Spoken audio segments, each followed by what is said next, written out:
Hello जय हिंद दोस्तों, नमस्कार। मैं विवेक स्वागत करता हूं आपका विवेक क्लासेस बिजनौर में। ये हमारा आईपीसी का पार्ट है, दूसरा पार्ट है। इससे पहले हम जो पार्ट है उसमें देख चुके हैं अध्याय। टोटल कितने अध्याय हैं? 23 अध्याय हैं। आज हम बात करेंगे धाराएं की। तो हमारी कितनी धाराएं हैं इसमें आईपीसी में? 511 धाराएं हैं। अक्टूबर 1860 में मैकाले द्वारा आईपीसी को तैयार किया गया था और जो 1 जनवरी 1862 को लागू हुई थी। और पूरे भारत में कब से लागू है? 31 अक्टूबर 2019 से। उससे पहले जम्मू कश्मीर को छोड़कर पूरे भारत में लागू थी, लेकिन 31 अक्टूबर 2019 से जम्मू कश्मीर और लद्दाख में भी लागू है। अब हम इसमें देखेंगे, अध्याय हम देख चुके हैं, बहुत अच्छे तरीके से देख चुके हैं। एक बार थोड़ा सा रिवाइज करेंगे। इसके बाद हम देखेंगे धाराएं। धाराएं में मैं बहुत ज़्यादा कुछ डीपली नहीं पढ़ाऊँगा, ठीक है ना। बहुत ज़्यादा डीपली नहीं पढ़ेंगे, केवल आपको धाराएं समझनी है। जितना मैं बताऊँगा उतना समझना है। उसके बाद जितने भी केस हुए हैं उससे संबंधित, मुझे पता है केस ज़्यादा पूछे जाते हैं, एग्ज़ाम में केस ज़्यादा पूछे जाते हैं, लेकिन धाराएं भी उसी से लिंक्ड होती हैं, तो वो इम्पोर्टेंट होती हैं। हम पहले धाराएं देखेंगे, उसके बाद मैं केस लाऊंगा। सारे जितने भी केस है सबकी वीडियो बनाऊंगा, जो प्रीवियस ईयर में आए हुए हैं वो सारे, और उसी से संबंधित धाराएं। तो जब हम दो दो तीन तीन बार रिवाइज करेंगे तो वो हमारी धाराएं भी याद हो जाएंगे, उससे संबंधित केस भी। अगर सारा वर्णन एक साथ ही हो जाएगा, धाराएं के साथ ही केस भी, कितनी धाराएं हैं उनके साथ ही 150 केस लगा दिए, तो कुछ भी याद नहीं होगा। तो जिस तरीके से मैं करा रहा हूँ उस तरीके से करते रहना, ये मेरी गारंटी है। आईपीसी पूरी मूल विधि मेरी गारंटी है, सारा मैं कराऊंगा, इतना ही कर लेना, ठीक है। तो आज हम बात करते हैं धाराएं की, और उससे पहले हम जो अध्याय का पार्ट देखा था हमने उसको रिवाइज करते हैं। उससे पहले आप अपने इस चैनल को सब्सक्राइब करें, वीडियो लाइक करें, शेयर करें और कमेंट करें। तो चलते हैं हम। तो हमने देखा था भाई 23 अध्याय, 511 धाराएं। पहला हमने अध्याय देखा था 1 से 5 तक, उद्देशिका। अध्याय 2 देखा था हमने 6 से 52। 6 से 52 क्या दिया? साधारण स्पष्टीकरण। तीन तीन तिगाड़ा काम बिगाड़ा। मेरे ख्याल से अगर आप लोगों ने देखा है सही से तो याद हो गई होगी। तीन तिगाड़ा काम बिगाड़ा, तो तीन, अब तो काम बिगाड़ा है तो दंड मिलना है, तो क्या हो जाएगा? तीन में क्या है? दंड। 53 से 75 दंडों के विषय में विस्तृत जानकारी। अब चार रन क्या था? चार रन पर विवाद हुआ था और वो क्या हो गया था? अपवाद। तो चार क्या है? अपवाद। 76 से 106। अगला पार्ट देखते हैं इसमें, आगे देखते हैं इसमें। तो अध्याय 5 में क्या था? 107 से 120। अब वो 5 से क्या कर रहा है? हाथ से। भाई हाथ से आप किसी को इशारा करते हो कि जब भाग जा, इस तरीके से देखो करके, हाथ अगर जैसे उठाओगे, जैसे आशीर्वाद देते हो, उस तरीके से अगर पंजे को घुमाओगे तो जैसे भाग जा, मतलब उकसा रहे हो, दुष्प्रेरित कर रहे हो। तो पंजे से क्या हो जाएगा आपका? दुष्प्रेरण, उकसाना। 5 ए में 120 क्या है और 120 ख है? आपराधिक षड्यंत्र, बहुत ज़्यादा इंपॉर्टेंट है। अध्याय 6। तो अध्याय 6 में क्या है? 121 से 123 राष्ट्रद्रोह या राजद्रोह। अब आपको बताया था चाइना वाले थे, वो मैच हार गए थे। अब 6 रन की वजह से वो छक्का चला गया ऊपर को, तो 6 रन, छः की वजह से क्या लगा था? राष्ट्रद्रोह या राजद्रोह। कप्तान ने लगवा दिया था उस पर कि मुझे मतलब ना तेरे कितने ऊपर भी गई है, तेरी वजह से गया है। खुद की कमी थी, बॉल खराब डाल रहा है, उससे कोई मतलब नहीं। इसके बाद 7, और 7 गए सेना में और एक भाग गया, तो कह रहा है 7 जो अपनी थी। तो 7 से संबंधित, अध्याय 7 से संबंधित जो अपराध है वो तीनों सेनाओं से संबंधित अपराधों के विषय में। 131 से 140। अध्याय 8, 131 से 160 मैंने बहुत अच्छे तरीके से बता रखा है, पहली वीडियो देख लेना आप, जिसने नहीं देखे, या रिवाइज कर लेना। फिर 9 में क्या है? 161 से 71 लोक सेवकों द्वारा उनसे संबंधित अपराध, ठीक। 9 से 171 चुनाव संबंधी अपराध, तो ये हम देख चुके थे। 15 में क्या है? 295 से 298 धर्म। अध्याय 16 में क्या है? 299 से 377 मानव शरीर से को प्रभावित करने वाले अपराध। मानव शरीर, उसके बाद संपत्ति को प्रभावित करने वाले अपराध, ठीक है। 20 में क्या है? 493 से 498 20 खेल रहा है, शादी कर रखे फिर भी कभी कहीं भाग रहा है, कभी कहीं भाग रहा है, ठीक है। ये शादी से संबंधित कोई और अपराध कर रहा है, चुपचाप जाकर दूसरी शादी कर ली, तो 20 खेल रहा है, ठीक है। तो इससे संबंधित हो जाएगा। और 20 खेलते हो, ए हो गया, तो ए में फिर क्या हो गया? दही से संबंधित अपराध।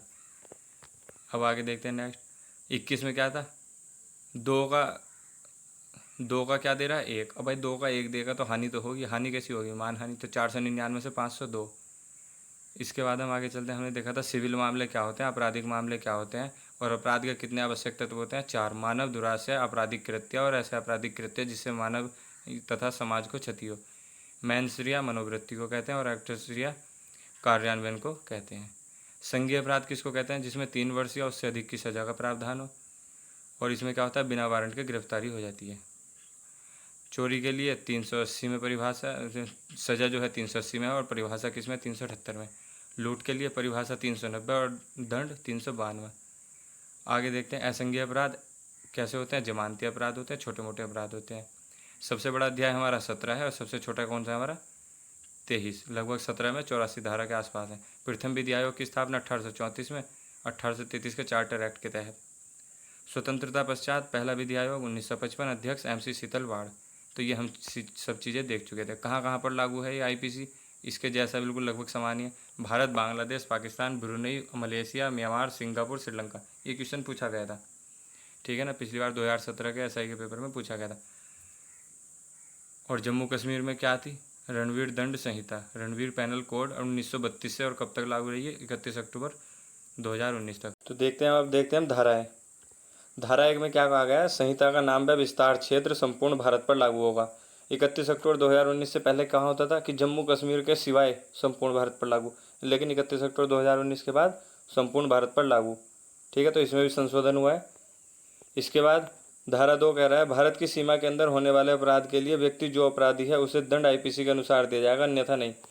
मतलब अगर किसी ने अपराध किया भारत की सीमा के अंदर और अगर वो IPC के तहत अपराधी है तो उसको IPC के अनुसार दंड दिया जाएगा। इससे अलग किसी कानून से कभी अपना कोई कानून बना के कि हमारे गांव का ये कानून है, इसने ये गुनाह किया है, इसको सज़ा दे दो, ठीक है। तो इस तरीके से नहीं, IPC के तहत अगर अपराधी है तो उसको सज़ा दी जाएगी। और सीमाओं के अंदर भारत की जो भी किसी भी राज्य में हो या जल क्षेत्र में हो, जो भारत की जल सीमा होती है उसके अंदर, तो ये। और इसके बाद बात करते हैं धारा 3। धारा 3 है, भारत के बाहर किए गए अपराध होने पर भी IPC के अनुसार उस कृत्य को इस प्रकार माना जाएगा जैसे वह भारत में हुआ है। कोई व्यक्ति है दूसरे देश में गया है, वहाँ पर गया, लड़ाई होगी, रात को मर्डर कर दिया और मर्डर करके चुपचाप भाग गया, ठीक है ना, उसकी बॉडी वॉडी ना बोरे में बंद करी और भाग गया है। वहाँ पता लगा 3-4 दिन बाद, और वहाँ से दूतावास होते हैं, दूतावास से खबर आई है इसने ऐसे किया है, मर्डर कर दिया है, तो यहाँ पे जो उस पर केस होगा ऐसे माना जाएगा जैसे उसने भारत में किया हो। तो उसके ऊपर IPC के तहत केस दर्ज किया जाएगा। केस दर्ज होकर उस पर IPC के अनुसार ही उसको सज़ा मिलेगी, ठीक है। तो इसको ऐसा माना जाएगा। धारा 3 में यह है। इसमें आगे चलते हैं। धारा 4 में, भारत के बाहर किसी भी स्थान पर भारतीय नागरिक द्वारा भारत में पंजीकृत किसी पोत या विमान पर, वह चाहे जहाँ भी हो, किसी व्यक्ति द्वारा इस संहिता के अंतर्गत अपराध किए जाने पर इस संहिता को बंद लागू होंगे। कोई विमान में जा रहा है, भारत की बाउंड्री पार कर दी, एयर इंडिया के विमान से जा रहा है, भारत की बाउंड्री जैसे ही पार की पाकिस्तान में पहुंच गया, वहाँ जाकर मर्डर कर दिया उसने प्लेन में। अब जब प्लेन उतरेगा तो ऐसा थोड़ा है कि मैं तो पाकिस्तान में था, उसका पाकिस्तान के ऊपर था, पाकिस्तान में तो मर्डर की कोई सजा नहीं है, ठीक है। तो ऐसा नहीं है। अगर भारत का पंजीकृत कुछ भी है, विमान है या जल विमान है, अगर आप जल वाले पोत से जा रहे हैं, अगर वहाँ पे भी आप कर देते हैं, चाहे कहीं भी हो, तो उसको जो आपको सज़ा मिलेगी, आप जो अपराधी होंगे वो IPC के अनुसार ही होंगे। अब इसमें आगे बात करते हैं हम। धारा 8, लिंग की परिभाषा बताइए। स्त्री पुरुष, स्त्री पुरुष को समान माना गया धारा 8 में। लिंग, ठीक है, तो लिंग क्या है, स्त्री पुरुष एक ही है। धारा 10 में स्त्री पुरुष की परिभाषा, ये क्वेश्चन भी आया था, क्या 1 दिन की लड़की या 4 दिन की लड़की स्त्री होगी? हाँ, चाहे 1 दिन का लड़का हो वो पुरुष कहलाएगा और 1 दिन की लड़की वो स्त्री कहलाएगी। तो स्त्री जन्म से और पुरुष भी जन्म से ही होता है। धारा 11, व्यक्ति की परिभाषा। व्यक्ति की परिभाषा किसको, कंपनी भी हो सकती है व्यक्ति, और फैक्ट्री भी, और एक इंडिविजुअल मैन भी हो सकता है, ठीक है। कोई सिंगल पर्सन भी हो सकता है, कंपनी भी हो सकती है, फैक्ट्री भी हो सकती है, इन सबको व्यक्ति माना गया है। आगे चलते हैं। धारा 18, धारा 18 में भारत की परिभाषा दी गई है। धारा 19 में न्यायाधीश की परिभाषा और धारा 20 में न्यायालय की परिभाषा, न्यायालय, कोर्ट। धारा 21 में लोक सेवक, ये इंपॉर्टेंट है। धारा 21 में क्या है, लोक सेवक की परिभाषा। धारा 22, जंगम संपत्ति या चल संपत्ति, मूवेबल, जो चल सकती है संपत्ति, जो यहाँ से वहाँ तक जा सकती है, जैसे बाइक हो गई, कार हो गई आपकी, ये क्या होती है, जंगम संपत्ति। धारा 24 कह रहा है बेईमानी से। धारा 24 में क्या है, बेईमानी से, कोई कार्य क्या है बेईमानी से, तो वो किस में है, 24 में। धारा 28, कूटकरण। धारा 28 क्या है, 28 में, कूटकरण। धारा 30, मूल्यवान प्रतिभूति। मूल्यवान प्रतिभूति क्या होगी, जो दहेज प्रतिषेध अधिनियम की धारा जो है 2, जो उसमें परिभाषा है मूल्यवान प्रतिभूति की, वही यहाँ पर है धारा 30 में। धारा 34, सामान्य आशय। धारा 34 में क्या है, सामान्य आशय, इससे संबंधित कई केस हैं, और जो जितने भी केस हैं हिंदी में जिसको वाद कहते हैं, बहुत ज़्यादा इंपॉर्टेंट होते हैं, एग्जाम में बहुत पूछे जाते हैं, लेकिन हम उन सबको इन धाराओं के बाद करेंगे, ठीक है। इस चीज़ को मैं पहले ही बताया। तो हम उसको क्या करें, सबको बाद में लेके चलेंगे। पहले आप धाराएं पढ़ो, देखते रहो, एक बार और देख लेना, और फिर उसके बाद जब हम केसेस करेंगे वहाँ पे हम धाराएं भी याद कर लेंगे और उन केस को भी समझ लेंगे। सारा अगर यहीं पे रख दूँ, धारा 34 से संबंधित 3-4 केस हैं, आगे धारा आएगी दूसरी, उससे संबंधित 2-3 केस हैं, तो इतने कहाँ तक याद करोगे, नहीं समझ में आएगा, मिक्सचर हो जाएगा। तो इसलिए जिस तरीके से मैं करा रहा हूँ बिल्कुल अपने आप बहुत अच्छे तरीके से करा रहा हूँ, पढ़ते रहना बस, ठीक है, कंटिन्यूटी बनाए रखना। आगे देखते हैं इसमें। धारा 34 सामान्यास है। धारा 40 में क्या दिया गया, अपराध की परिभाषा। तो अपराध की परिभाषा किस में देगी, धारा 40 में। अब बात करते हैं धारा 53। इसमें धारा 53 में क्या बताया, दंडों के प्रकार। तो कितने प्रकार के दंड होते हैं, मृत्युदंड, आजीवन कारावास, तीसरा कारावास, उस कारावास में क्या होता है, एक कठिन होता है, एक साधारण कारावास होता है। चौथा क्या होता है, जुर्माना, जुर्माना भी है क्या है, दंड। पांचवा क्या है, संपत्ति का समापहरण। समापहरण मतलब कुर्की कर लेना, जैसे योगी सरकार कर रही है, संपत्ति जब्त कर लो, अवैध संपत्ति जब्त कर ली, तो वो क्या होगी, कुर्की। तो संपत्ति का समापहरण कर लेना, ये भी क्या है आपका 5वां दंड है। धारा 54 मृत्युदंड का लघुकरण करना। मृत्युदंड का लघुकरण करते हैं राष्ट्रपति को दी गई है शक्ति, अनुच्छेद 72 के अनुसार। तो उसमें क्या मृत्युदंड का लघुकरण कर सकते हैं, करेंगे या नहीं करेंगे वो उनकी मर्जी है। धारा 55 आजीवन का लघुकरण। आजीवन कारावास है, उसका लघुकरण। कोई आजीवन कारावास है, अगर उसको 14 वर्ष से कम कर दिया था, कितना कर दिया जाता है, ये न्यायाधीश के ऊपर डिपेंड करता है। तो आजीवन का लघुकरण न्यायाधीश या जैसे भी राष्ट्रपति आदेश देते हैं उस हिसाब से, तो आजीवन का लघुकरण हो सकता है यदि 14 वर्ष से उसकी सजा कम कर दी, ठीक है। धारा 57 आजीवन का लघुकरण 20 वर्ष से कम, यदि 20 वर्ष से कम कर दिया जाए तो वो किस में आएगा, धारा 57 में। इसके बाद क्या है, धारा 60 सश्रम या साधारण कारावास की अवधि। यदि सश्रम कारावास दिया, कठिन कारावास या साधारण कारावास दे दिया, बस अपना जेल में जाकर रोटी तोड़नी, कुछ ना करना। और सश्रम में अपनी हड्डी पसली भी तोड़नी, और रोटी मिल गई तो तोड़ लो, वरना कोई बात ही ना है, ठीक है ना। सश्रम में कठिन में काम ही काम कराते हैं बस, ठीक है, गए नहीं है पर पता है इतना। तो इसमें क्या है, यह न्यायाधीश निश्चित करते हैं कि सश्रम मिलेगा या साधारण कारावास मिलेगा। आगे धारा 67। धारा 67 में क्या कहा गया है, जुर्माना न भरने पर सजा का प्रावधान। यदि जुर्माना नहीं भरता तो सजा का प्रावधान कितना है, ये एग्जाम में पूछा गया क्वेश्चन, 2-3 बार आया था। 50 रुपये से कम का जुर्माना लगाया उस पर, 50 से कम है तो उसको 2 महीने जेल काटनी पड़ेगी अगर वो नहीं भरता तो। यदि 50 से 100 रुपये का है तो उसको 4 महीने की जेल काटनी पड़ेगी। यदि 100 रुपये से अधिक है, कितना भी है, तो अधिकतम उसको 6 माह का कारावास मिलेगा। इस चीज़ को ध्यान रखना। धारा 67 50 से कम 2 माह, 50 से 100 4 माह, और 100 रुपये से अधिक कितना भी हो 6 माह अधिकतम। आगे देखते हैं। अब हम इसमें देखते हैं धारा 71। तो धारा 71 में क्या कहा गया है, कई अपराधों से मिलकर बना अपराध। 67 में देखा हमने जुर्माना, धारा 71 में क्या कहा गया, कई अपराधों से मिलकर बना अपराध। जैसे समझ लो किसी का 5 चपत मार दिए, कितने मार दिए, 5, एक चपत का 50 रुपये जुर्माना और 1 महीना जेल है। तो ऐसा थोड़ा ही है, उसको 5 पंजे 25 कितना हो जाए, 250 रुपये जुर्माना और 5 महीने जेल, नहीं। कई अपराधों से मिलकर बना अपराध, उसको एक ही सजा मिलेगी। आगे क्या है, धारा 73 में एकांत परिरोध। एकांत परिरोध है, उसको ऐसी जगह बंद कर देना जहाँ वो किसी से मिल चिल ना सके और बिल्कुल एक जगह ही रहे। अब इसमें क्या है, 74 में बताया एकांत परिरोध की अवधि। तो एकांत परिरोध की अवधि क्या है भाई, यदि सजा 6 माह है तो उसको एकांत परिरोध अधिकतम कितना मिलेगा, यदि उसको कुल सजा 6 माह मिली है और उसमें एकांत परिरोध मिलना है तो कितना मिलेगा, अधिकतम 1 माह। यदि सजा 6 माह से 1 वर्ष तक की मिली हुई है तो उसको अधिकतम 2 माह, अधिकतम 2 माह का एकांत परिरोध मिल सकता है। और यदि सजा 1 साल से अधिक, कितनी भी हो अधिक, तो उसे 3 माह अधिकतम का एकांत परिरोध। जैसे हमने धारा 67 में देखा, 50 रुपये से कम 2 माह जेल, 50 से 100 4 माह, और 100 से अधिक कितना भी हो 6 माह। उसी प्रकार से हम इसमें देखेंगे 74 में, यदि 6 माह तक सजा मिली है तो उसमें 1 महीने का परिरोध मिलेगा। 6 से 1 साल है, उसमें 2 महीने का परिरोध मिलेगा, एकांत परिरोध। यदि सजा है 1 साल से अधिक तो उसमें अधिकतम 3 माह का परिरोध मिला। 3 माह से अधिक किसी भी सूरत में नहीं हो सकता है। और एक बार में अधिकतम 14 दिन मिल सकता है, इससे ज़्यादा कभी नहीं। एक बार में अधिकतम 14 दिन। ऐसा नहीं कि बस उसको अंदर डाल दिया और बस भूल गए कहाँ है, पानी रोटी वोटी कुछ नहीं, ठीक है ना। तो ऐसा भूल जाते तो उसको मतलब अंदर उसको ऐसी जगह रखें केवल उसको खाना पीना दिया जाएगा, वहाँ पर उससे कोई भी मिलचिल नहीं सकता है। एकांत परिरोध ऐसी जगह होगी, जैसे काल कोठरी की सजा होती थी कुछ इस टाइप से मान लो, बहुत खतरनाक सजा। अब इसमें देखते हैं आगे धारा 76।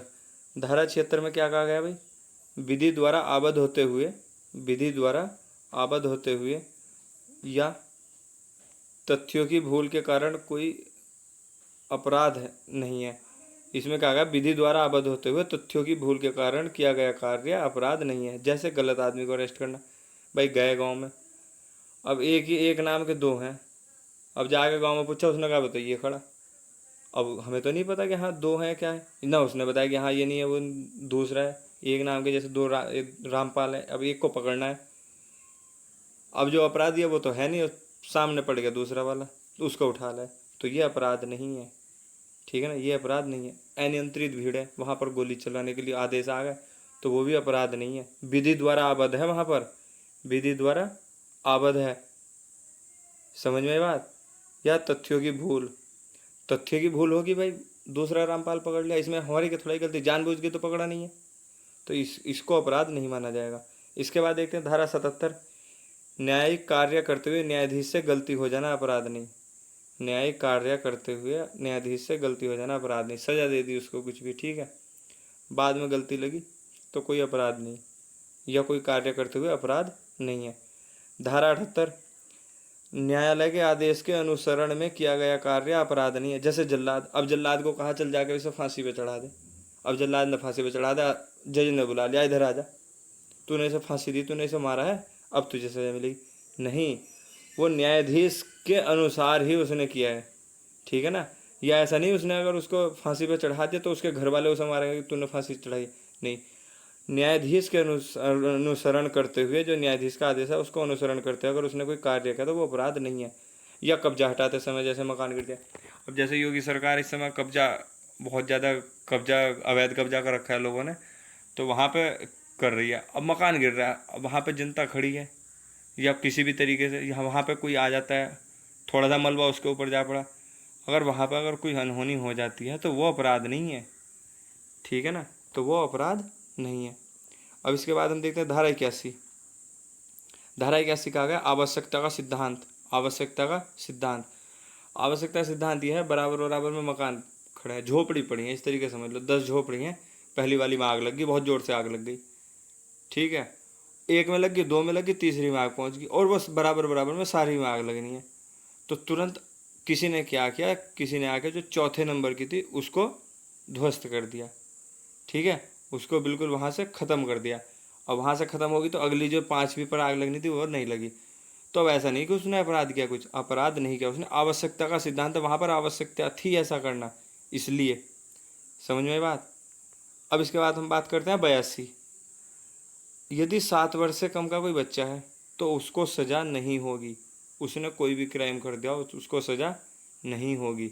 ऐसा नहीं है कि हाँ बच्चे को कहा चल तू तो 7 वर्ष से कम का है, जा उसका जाके मर्डर कर दे, लेकिन बाद में जब अगर पता लग गया कि इसने मर्डर करवाया उसको ज़रूर सज़ा हो जाएगी, बच्चे को तो नहीं होगी।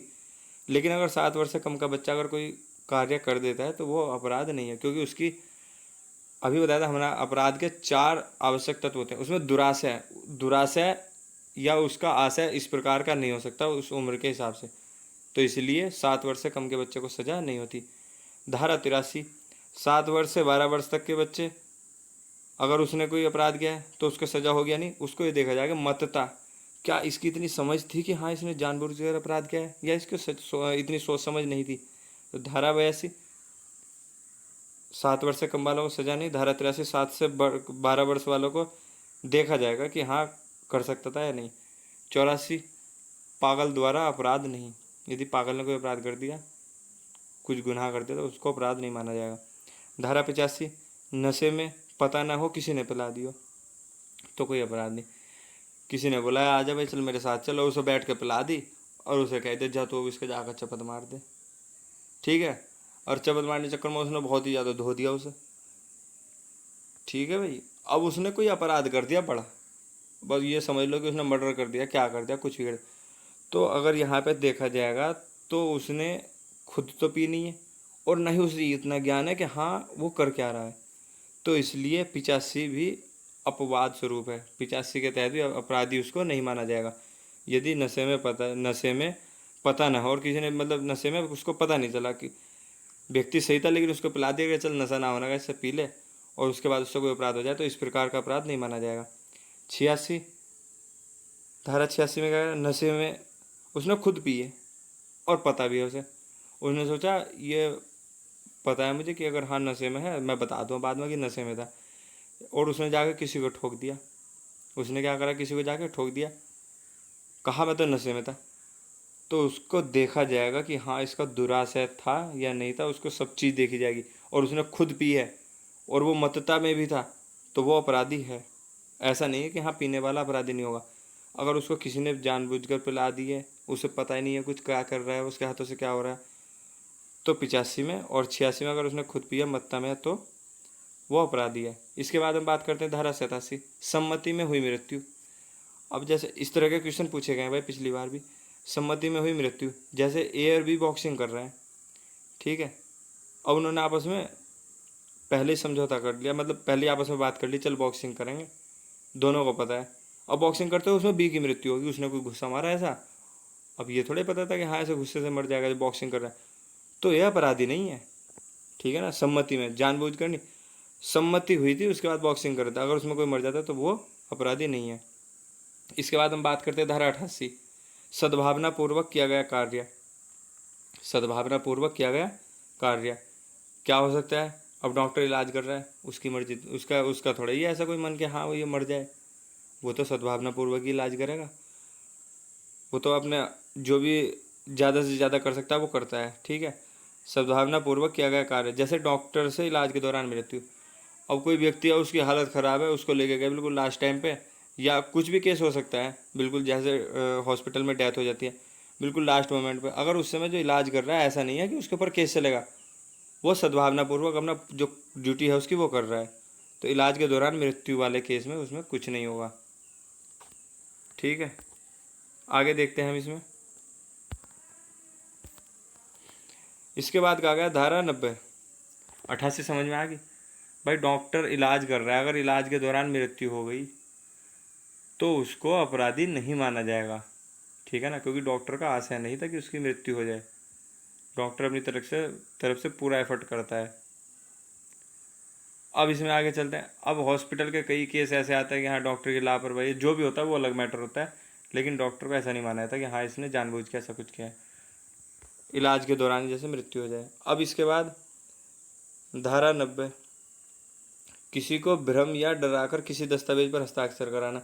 किसी के जाके कनपट्टी पे बंदूक रख दी, साइन कर अपनी वसीयत, जो भी ज़मीन है बैनामा कर दे। अब उसने बैनामा कर दिया अगर, तो ऐसा नहीं है कि वो ज़मीन ही होगी उसकी, तो उसके बाद जब पता लगेगा कि इसने डराकर धमकाकर और इसने इस तरीके से इस पर साइन कराए तो उनको अवैध मान दिया जाएगा। 92 देखते हैं, तो सहमति के बिना मृत्यु। अब जैसे इमरजेंसी में किसी को बचाते हुए मृत्यु हो जाए, अब किसी बिल्डिंग में है, उसमें बिल्डिंग में आग लगी, ऊपर से अगर कोई बच्चा खड़ा है वहाँ पर किसी को बचाना है, अगर हम बच्चे को वहाँ से, अगर वो जो भी ऊपर खड़ा है अगर वो ऊपर से बिल्डिंग में से बच्चे को लेकर कूद जाए, कोई ऑप्शन नहीं, अंदर सब में आग लगी पड़ी है, अगर वहाँ से अगर बच्चे की जैसे मृत्यु हो जाए, ठीक है, तो अब कोई बच्चा है या कोई बड़ा है अगर उसको लेकर कूद जाए तो वहाँ सहमति तो लेगा नहीं कि हाँ मैं तुझे लेकर कूद जाऊँ या नहीं, भाई लास्ट ऑप्शन है वहाँ पे। इसी तरीके से कहीं भी जैसे इमरजेंसी है वहाँ पर हम पूछ ही नहीं सकते हैं या सहमति नहीं ली जा सकती और किसी की जान बचानी है, उसमें अगर किसी मृत्यु हो जाए तो वहाँ भी अपराध नहीं होगा। आगे चलते हैं धारा 93 सद्भावना पूर्वक दी गई सूचना। जैसे डॉक्टर ने सूचना दी कि भाई कैंसर है तुझे, तो अब वो कैंसर का तुझे अपने जो भी घर के काम निपटाने हैं, जो भी कुछ है तुम्हारा अपना वो निपटा लो, 15-20 दिन है तुम्हारे पास। अब वो अगले दिन ही लुढ़क गया, इसी चक्कर में अगले दिन ही लुढ़क गया, उसे तो सदमा लग गया।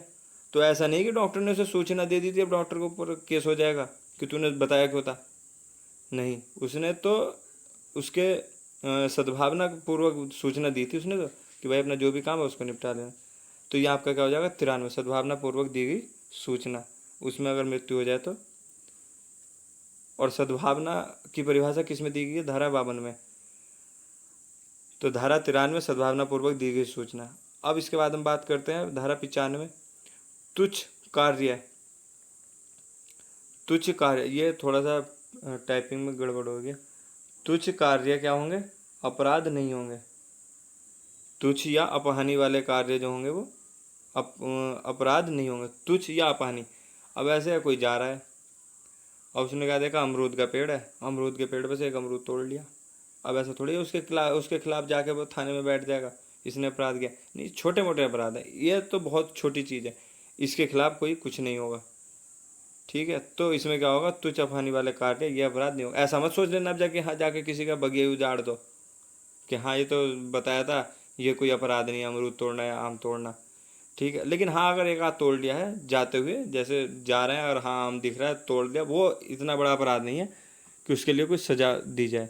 ये कैसे माने जाते हैं? तुच्छ या अपहानि वाले कार्य। इसके बाद क्या है? आत्मरक्षा का अधिकार। आत्मरक्षा के अधिकार की परिभाषा दी गई है किसमें? धारा 96 में। इसके बाद धारा 97, धारा 97 क्या कहा गया? शरीर संपत्ति, शरीर संपत्ति की रक्षा में किया गया कार्य अपराध नहीं है।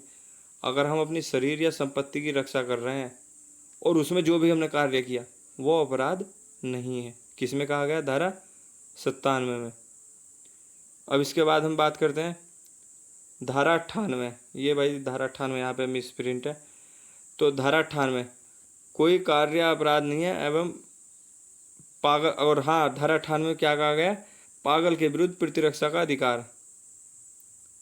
पागल के विरुद्ध प्रतिरक्षा का अधिकार किसमें है? धारा 98 में। ये कहा गया है धारा 98 किसी अन्य व्यक्ति की संपत्ति या शरीर की रक्षा करने में किया गया कार्य। धारा 97 में पहली जो लाइन है बस यही है लाइन कि शरीर या संपत्ति की रक्षा में किया गया कार्य अपराध नहीं। यहाँ तक आपकी धारा 97 कंप्लीट।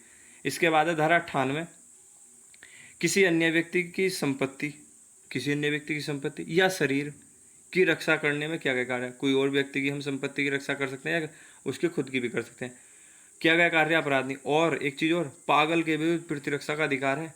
पागल के विरुद्ध क्या है? प्रतिरक्षा का अधिकार। ये पूछा जा सकता है किसमें? धारा 98 में।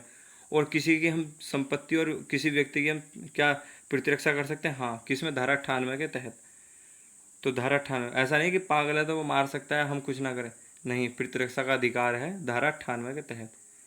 अब हम बात करते हैं धारा 99। धारा 99 में क्या है? आत्मरक्षा का अधिकार नहीं है। क्या कहा गया यहाँ पे? साफ साफ धारा 99 में कहा गया आत्मरक्षा का अधिकार नहीं है। क्या नहीं है? आत्मरक्षा का अधिकार। कब नहीं है?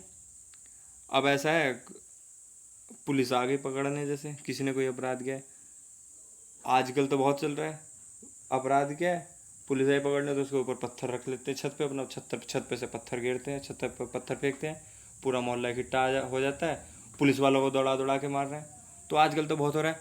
लेकिन हाँ, ये आत्मरक्षा का अधिकार नहीं है। अगर हाँ किसी को अगर अपनी आत्मरक्षा करनी है, कोई केस हुआ है, आपराधिक केस है, तो उसको पुलिस पकड़ कर ले जाएगी और वहाँ पकड़ने में उसको आत्मरक्षा का अधिकार नहीं मिलेगा।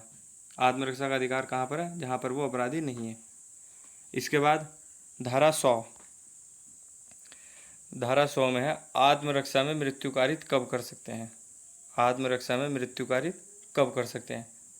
एक पॉइंट, जब आपको लगे कि सामने वाले का उद्देश्य हत्या करना है, आपको लग रहा है सामने वाला बस हत्या कर ही देगा, ठीक है ना, वो बिल्कुल तैयार है, वो हत्या कर ही देगा, बिल्कुल तैयार, लास्ट मोमेंट की बात बता रहा हूँ। ऐसा नहीं कि हाँ वो तो घर गया है बंदूक लेने तब वो हत्या करेगा, वो गया बंदूक लेने हत्या करने के लिए कि हाँ मैं, उसने कहा कि मैं तेरी हत्या करूँगा, मर्डर करूँगा तेरा, और वो बंदूक लेने चल दिया, आप गए उसके पीछे पीछे, आपने उसके घर पहुँचने से पहले उसे ठोक दिया, तो ये अधिकार नहीं है।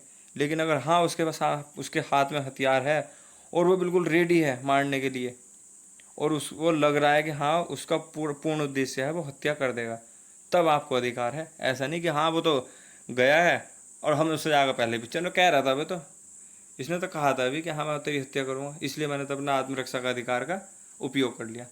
दूसरी चीज़, बलात्संग। यदि किसी लड़की के साथ कोई ज़बरदस्ती की जाती है, ठीक है ना, बलात्संग अगर इस तरीके का कोई अपराध करता है तो उसको भी पूर्ण अधिकार है उसकी हत्या कर देने का, उस पर, लड़की पर कोई केस नहीं लगेगा, ठीक, लड़की हो या लड़का। नेक्स्ट, अप्राकृतिक संबंध। अप्राकृतिक संबंध, यदि कोई किसी के साथ बनाता है तो वहाँ पर भी आत्मरक्षा में उसका मर्डर करने तक का अधिकार है। अपहरण या व्यापहरण, यदि कोई अपहरण करता है व्यापहरण करता है तो वहाँ भी उसको पूर्ण अधिकार है, जो कर रहा है अपहरण या व्यापहरण उसकी हत्या कर सकता है। और 5 है अमलिया हमला, यदि किसी को पता है कि वो तेरे ऊपर एसिड फेंकने वाला है, एसिड फेंकने वाला है, तो वहाँ पर भी सामने वाला या सामने वाली वहाँ से उसकी हत्या कर सकता है। किसमें? धारा 100 में आत्मरक्षा में मृत्युकारी तक कर सकते हैं। आत्मरक्षा के अधिकार में क्या कर सकते हैं? मृत्युकारी तक कर सकते हैं। इस चीज़ को समझा, समझ में आया? अब हम आगे चलते हैं। अब इसमें है धारा 103। धारा 103 में कहा गया संपत्ति की रक्षा में मृत्युकारित कब कर सकते हैं। इसमें पूछा गया संपत्ति की रक्षा में मृत्युकारित कब कर सकते हैं। धारा 105 में कहा गया संपत्ति की प्रतिरक्षा का अधिकार कब से कब तक। तो धारा 103 में भाई संपत्ति की रक्षा में मृत्युकारित कब कर सकते हैं। तो जब भी हमें लग रहा हो कि हाँ हमारी संपत्ति बहुत ज़्यादा खतरे में है, ठीक है ना, नष्ट होने वाली है या कुछ भी है, हम अपनी संपत्ति को बचाने के लिए मृत्युकारित तक कर सकते हैं। बिल्कुल लास्ट मोमेंट की बात है सभी जगह। 105 संपत्ति की प्रतिरक्षा का अधिकार कब से कब तक। जब से उसको खतरा लगा है तब से उसको प्रतिरक्षा का अधिकार है, और जब तक वो खतरा टल नहीं जाता तब तक प्रतिरक्षा का अधिकार रहता है, संपत्ति की प्रतिरक्षा का अधिकार। इसके बाद धारा 107 दुष्प्रेरण की परिभाषा। धारा 107 में क्या है? दुष्प्रेरण की परिभाषा। दुष्प्रेरण बताया था, पंजा 5 से उकसा दिया, दुष्प्रेरित कर दिया। अब 5वां भाग शुरू हो चुका है 107 से 120 तक। दुष्प्रेरण की परिभाषा 3 प्रकार की, एक उकसाना, एक साहस्य सहायता। एक तो होता है उकसाना और एक होता है आपका साहस्य सहायता। और नंबर 3 में क्या होता है? षड्यंत्र में शामिल ना होने पर, षड्यंत्र में तो शामिल नहीं है लेकिन कोई सहायता कर दी। अब कैसे? अब कुछ का बना है, प्लानिंग बनी कि हाँ चलो वहाँ पे डकैती डालनी है। अब कुछ तो चले गए, जैसे 5 या 5 से अधिक होते हैं डकैती में। अब वहाँ पे चले गए, उसके में क्या हुआ, अब उनके पास बाइक नहीं है। तो एक ने कहा भाई मैं देखो इस चीज़ में तो पढ़ नहीं रहा, तुम अपना जो करना है कर लो, पर तुम बाइक की बात है तो बाइक मेरी ले जाओ, या तुम और कुछ सामान लेना हो तो मेरे ले जाओ। लेकिन षड्यंत्र में तो शामिल नहीं है, लेकिन उसने साहस्य सहायता करी है उनकी, तो उसको भी बराबर का अपराधी माना जाएगा। किसके तहत? धारा 107 के तहत। दुष्प्रेरण की परिभाषा कितने प्रकार से? 3 प्रकार, उकसाना, साहस्य सहायता और षड्यंत्र में शामिल ना होने पर कोई सहायता करना। शामिल नहीं है लेकिन कोई सहायता करना। इसके बाद धारा 111। धारा 111 में क्या कहा है?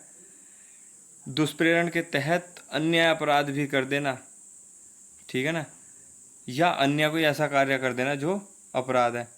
अब ऐसा है किसी ने उसको दुष्प्रेरित किया कि भाई जा वहाँ पे जा और तू उसका वहाँ पे चोरी करके आ। किसी ने, मैं तुझे बता रहा हूँ कितना पैसा रखा है वहाँ पे या क्या रखा है, उसने उसको पूरा प्लानिंग करके बताया, उसने उसको पूरा उकसा दिया है, तू वहाँ जा और जो भी मुझे देगा दे दिए।